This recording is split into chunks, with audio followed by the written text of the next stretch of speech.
രാവിലെ ആ മഴ പെയ്തതിന് ശേഷമുള്ള പ്രഭാതം എന്ന് പറയുന്നത് ഗംഭീരമാണ്. അപ്പൊ വീട്ടിൽ കിടന്ന് ഉറങ്ങിയാൽ കട്ടിലിരുന്ന് അല്ലെങ്കിൽ ഇപ്പോൾ കട്ടിലിൽ കിടന്നൊക്കെയാണ് കാണുന്നെങ്കിൽ എണീറ്റ് പുറത്തോട്ട് നോക്കിയാൽ ഇത് കാണാം. അപ്പൊ നമുക്ക് പത്രം വായിച്ചാലോ? ഓക്കെ.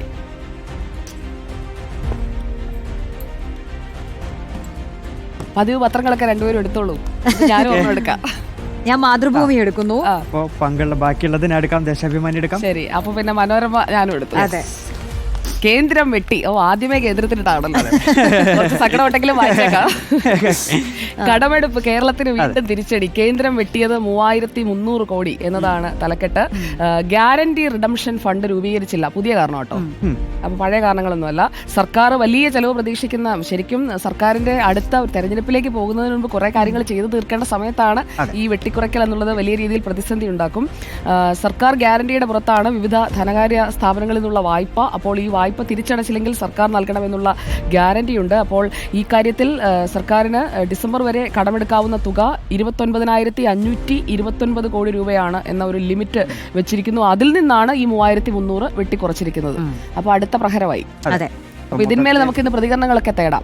ധനമന്ത്രി അല്ലെങ്കിൽ നിയമമന്ത്രി നമുക്കൊപ്പം ചേരുന്നുണ്ട്. അപ്പൊ വ്യവസായ മന്ത്രിയും നിയമമന്ത്രിയുമായ രാജീവിനോട് നമുക്ക് ഈ കാര്യങ്ങളൊക്കെ ചോദിക്കുകയും ചെയ്യാം. ഈ മാതൃഭൂമിയിൽ ആ വാർത്തയില്ല, പക്ഷേ വായ്പയുമായി ബന്ധപ്പെട്ട മറ്റൊരു കാര്യം, നമ്മുടെ വിദേശ വിദ്യാഭ്യാസ വായ്പ എടുക്കുന്നവരിൽ കേരളമാണ് മുന്നിൽ എന്ന് പറയുന്നു. 17% വായ്പയും കേരളത്തിൽ നിന്നാണെന്ന് പറയുന്ന ഒരു വാർത്തയുണ്ട്. പക്ഷെ അതിൽ തന്നെ വേറൊരു സംഭവം കൂടിയുണ്ട്. കുട്ടികൾ പുറത്തേക്ക് പോകും. കുടിശ്ശികയിലും നമ്മളാണ് മുൻപിൽ, തിരിച്ചടയ്ക്കാത്തതിലും. അതെ, തിരിച്ചടയ്ക്കാത്തതിലും നമ്മളാണ് മുൻപിൽ. അത് റോങ് ആണ് പറയുന്നുണ്ട് വാർത്തയില്.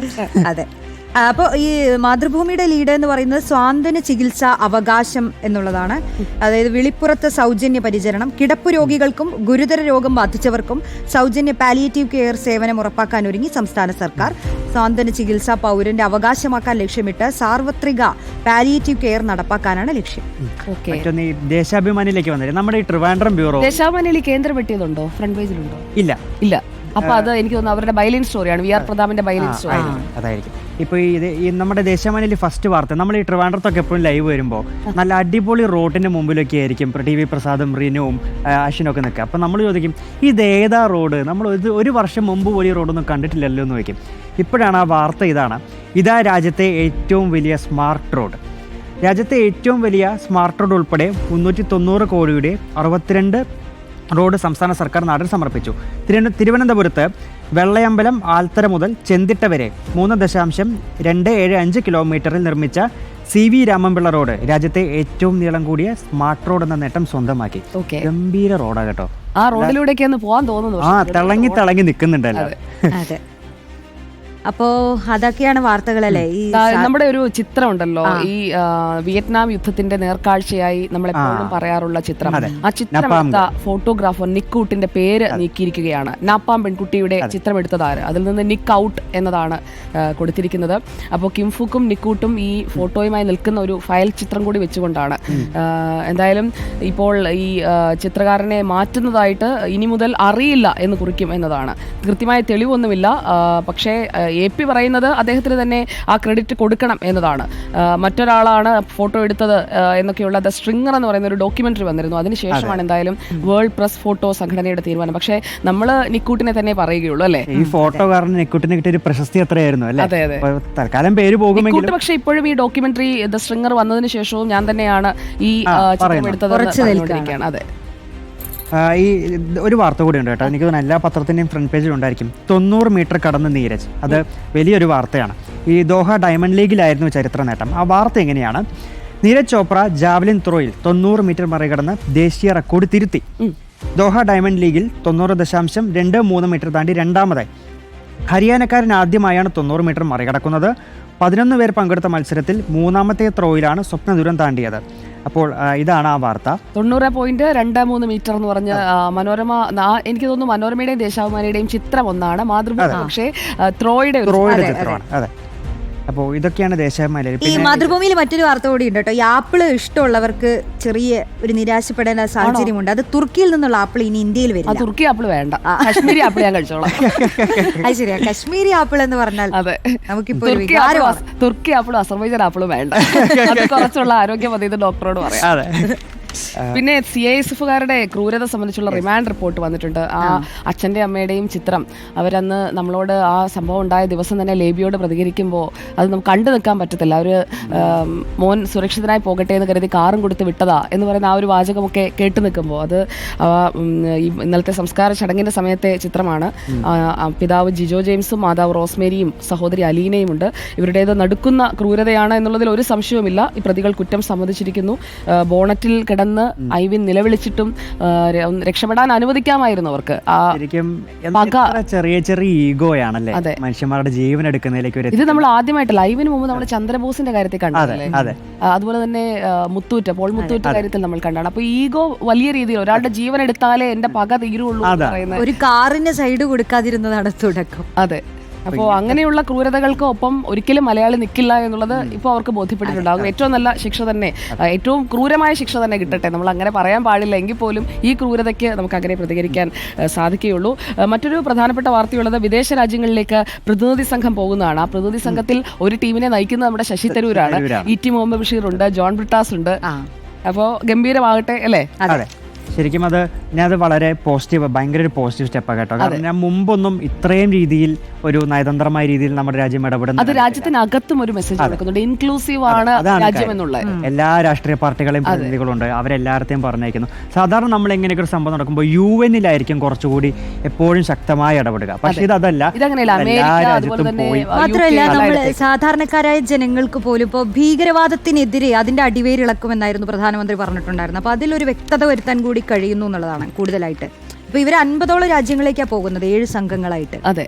അപ്പോൾ അതിന് വിശദമായ വാർത്ത ഉൾപേജിലുണ്ടല്ലേ? ഉണ്ട്. വലിയ നയതന്ത്ര നീക്കമാണ്. വലിയ നയതന്ത്ര നീക്കവുമായി പ്രത്യേകിച്ച് അതാണ് എല്ലാ രാജ്യങ്ങളിലേക്ക് അങ്ങോട്ട് നേരിട്ട് ചെന്ന് നമ്മൾ കാര്യങ്ങൾ അവതരിപ്പിക്കുന്നു എന്ന് പറയുമ്പോൾ കൊച്ചിക്കാർക്ക് സങ്കടമുള്ള ഒരു വാർത്ത പറയട്ടെ. അതായത് നമ്മൾ ഈ പോകുമ്പോഴേക്കും നമ്മൾ എപ്പോഴും കാണാറുണ്ടല്ലോ കൊച്ചി മെട്രോയുടെ താഴെ ഈ പൂക്കളൊക്കെ വെക്കുന്നത്. മെട്രോ പാളത്തിന് കീഴ റോഡിലെ മീഡിയനിൽ ഇനി മുതൽ കോൺക്രീറ്റ് ടൈലിംഗ് ആയിരിക്കും. അയ്യോ. അപ്പോൾ അവിടെയുള്ള ഈ ചെടികളൊക്കെ വെച്ച് പിടിപ്പിച്ച ആ മീഡിയൻ മാറാൻ പോകുന്നു, മുഖം മാറ്റാൻ പോകുന്നു. അപ്പോൾ അത് മെട്രോ പാളത്തിന് കീഴ റോഡിലെ മീഡിയനിൽ 27 കിലോമീറ്റർ നീളത്തിൽ പൂന്തോട്ടം ഒരുക്കുമെന്നായിരുന്നു അന്ന് KMRL വാഗ്ദാനം ചെയ്തത്. പലയിടങ്ങളിലുമൊക്കെ ചെടി വെച്ചു, ചിലയിടത്തൊക്കെ പൂവിരിഞ്ഞുള്ളൂ. ഇതിനൊപ്പം പറയേണ്ടതാണോ എന്നറിയില്ല, നമ്മൾ ഇന്നലെ ആലുവയില് മെട്രോയുടെ താഴെ ഒരു കഞ്ചാവ് ചെടി പിടിച്ചിട്ടുണ്ട്. ഈ ചെടികളുടെ ഇടയിൽ ഒരാളിങ്ങനെ നിൽക്കുന്നുണ്ടായിരുന്നു. ഞാൻ ഉദ്ദേശിച്ച ചെടി പൂച്ചെടിയാണ്. കഞ്ചാവ് പൂക്കുവോ? കഞ്ചാവിന് പൂണ്ടെന്ന് ഇനി പറയോ? അതെങ്ങനെയല്ല, നമ്മള് കേട്ടില്ലേ കഞ്ചാവ് പൂക്കുന്ന കാലം, സാഹിത്യകാരന്മാർ കാവ്യാത്മകതയാണ് അതൊക്കെ. അപ്പോൾ ഇത് ശരിക്കും സംഭവിച്ചതെന്ന് പറഞ്ഞു കഴിഞ്ഞാൽ ഈ ചെടികളൊക്കെ ഉയരം വെക്കാത്ത ചെടികൾ നട്ടുപിടിപ്പിക്കണം, ചെടി വളരുന്നത് വരെ സംരക്ഷണം ഒരുക്കണം എന്നൊക്കെയാണ് പറഞ്ഞത്. കാരണം അതിൻ്റെ ഒരു റീസൺ എന്ന് പറഞ്ഞാൽ ആലുവ മുതൽ തൃപ്പൂണിത്തുറ വരെ കുറേ മരം വെട്ടിയിട്ടാണ് മെട്രോ പണിതത്. പക്ഷേ ഇപ്പോൾ മീഡിയനുകൾ മനോഹരമാക്കാൻ ശ്രമിച്ചെങ്കിലും ആരും സഹകരിച്ചില്ല. മീഡിയനുകൾ മാലിന്യം നിറഞ്ഞ് വികൃതമാകാതിരിക്കാനാണ് കോൺക്രീറ്റ് ടൈലുകൾ വിരിച്ച് സൈഡ് റെയിലുകളിൽ പരസ്യം ചെയ്യാനുള്ള അനുമതി നൽകുന്നത്. അപ്പോൾ ചെടി ഉണ്ടാവില്ല, പക്ഷെ പരസ്യങ്ങളിലൊക്കെ പൂക്കൾ വരും. അതില് മറ്റൊരു കാര്യം കേട്ടോ, ആരും സഹകരിക്കുന്നില്ല എന്ന് പറയുന്നത്, ജനങ്ങൾ സഹകരിക്കുന്നില്ല. അതെ, ചെടിയൊക്കെ കൊടുക്കണ്ടേ? പക്ഷെ അതുകൊണ്ട് വരുമാനം മാത്രമല്ല നമ്മൾ തന്നെ പല ഈ മെട്രോയുടെ അടിയിലുള്ള ഇവിടെയൊക്കെ നോക്കുമ്പോഴേ മാലിന്യങ്ങൾ ഉണ്ടായിരിക്കും നല്ലോണം. അതെ അതെ. ചില സ്ഥലങ്ങളിലൊക്കെ നല്ലോണം, പ്രത്യേകിച്ച് ഞാൻ ഒരു സ്ഥലം എടുത്തു പറയുകയാണെങ്കിൽ ഈ മുട്ടം തൊട്ട് കളമശ്ശേരി വരെയുള്ള, പിന്നെ ഈ മുട്ടം തൊട്ട് കളമശ്ശേരി വരെയുള്ള ഒരു ഭാഗം ഉണ്ടല്ലോ, എന്നാൽ അവിടെ തന്നെ ജസ്റ്റ് ഒന്ന് നോക്കിയാൽ മനസ്സിലാവും ആ ഭാഗത്തൊക്കെ നല്ല മാലിന്യങ്ങളായിരിക്കും. അപ്പോൾ മാലിന്യം ഇടാതിരിക്കുക എന്നതും പ്രധാനപ്പെട്ടതാണ്. നമ്മൾ പൂക്കൾ കാണണമെന്ന് ആഗ്രഹിക്കുന്നതോടൊപ്പം തന്നെ നമ്മുടെ മാലിന്യം കൊണ്ടുപോയി ഇടാതിരിക്കുക. ഈ ഓപ്പറേഷൻ സിന്ദൂറിൽ 15 ബ്രഹ്മോസ് മിസൈലുകൾ വിട്ടു. ഈ ബ്രഹ്മോസ് മിസൈലിന്റെ ഓരോന്നിന്റെ കാര്യത്തിൽ ഈ ക്ലാരിഫിക്കേഷൻ പതുക്കെയാണ് വരുന്നുള്ളൂ. അതെ, ശരിക്കും അതൊരു നല്ലതാണ്. നമ്മൾ ആദ്യമേ എല്ലാം പറയാം, നമുക്ക് മെല്ലെ മെല്ലെ കാര്യങ്ങൾ ഡീറ്റെയിൽ. പ്രതിരോധ മന്ത്രി പറഞ്ഞത് തന്നെ കണ്ടത് വെറും ട്രെയിലർ ആണെന്ന്. അതെ, അപ്പോൾ പിക്ചർ അഭി ഭി ബാക്കി ഹേ എന്നാണ്. നമുക്ക് മാധ്യമത്തിലേക്ക് വന്നാൽ എന്താണ് പ്രധാന മാധ്യമത്തിലേക്ക് മെയിൻ ലീഡ് എന്ന് പറയുന്നത് സ്വാശ്രയ NRI മെഡിക്കൽ കോട്ട കേസിൽ സർക്കാരിന് തിരിച്ചടിയാണ്. കോർപ്പസ് ഫണ്ടിലെ തുക കോളേജുകൾക്ക് എന്നാണ് ലീഡ്. വാർത്ത ഇങ്ങനെയാണ്: കേരളത്തിലെ സ്വാശ്രയ മെഡിക്കൽ കോളേജുകളിലെ NRI കോട്ടയിൽ പ്രവേശനം നേടിയ വിദ്യാർത്ഥികളുടെ ഫീസിൽ നിന്ന് കേരള സർക്കാർ കോർപ്പസ് ഫണ്ടിലേക്ക് പിടിച്ച തുകയത്രയും മാനേജ്മെന്റുകൾക്ക് 3 മാസത്തിനകം തിരിച്ചു നൽകാൻ സുപ്രീം കോടതി വിധിച്ചു. ദുർബല വിഭാഗങ്ങളിലെ വിദ്യാർത്ഥികളുടെ മെഡിക്കൽ വിദ്യാഭ്യാസത്തിന് സബ്സിഡി നൽകുക എന്ന ലക്ഷ്യത്തോടെയാണ് സർക്കാർ കോർപ്പസ് ഫണ്ട് രൂപീകരിച്ചത്. ഇതാണ് മാധ്യമത്തിന്റെ ലീഡ് വാർത്ത. മറ്റൊരു വാർത്തയുണ്ട്, താലിബാനുമായി രാഷ്ട്രീയ ബന്ധം സ്ഥാപിച്ചു. അതെ, അഫ്ഗാനിസ്ഥാനുമായി രാഷ്ട്രീയ ബന്ധം സ്ഥാപിച്ചത്. എനിക്ക് തോന്നുന്നു കഴിഞ്ഞൊരു 3-4 വർഷമായിട്ട് വലിയ നയതന്ത്ര വിജയമാണ്. കാരണം ഈ പാകിസ്ഥാനിൽ ഓപ്പറേഷൻ സിന്ദൂർ നടത്തിയപ്പോൾ ഈ താലിബാൻ ഇന്ത്യയെ അനുകൂലിച്ചുകൊണ്ട് രംഗത്ത് വന്നതൊക്കെ വലിയൊരു ഷിഫ്റ്റ് ആയിരുന്നു.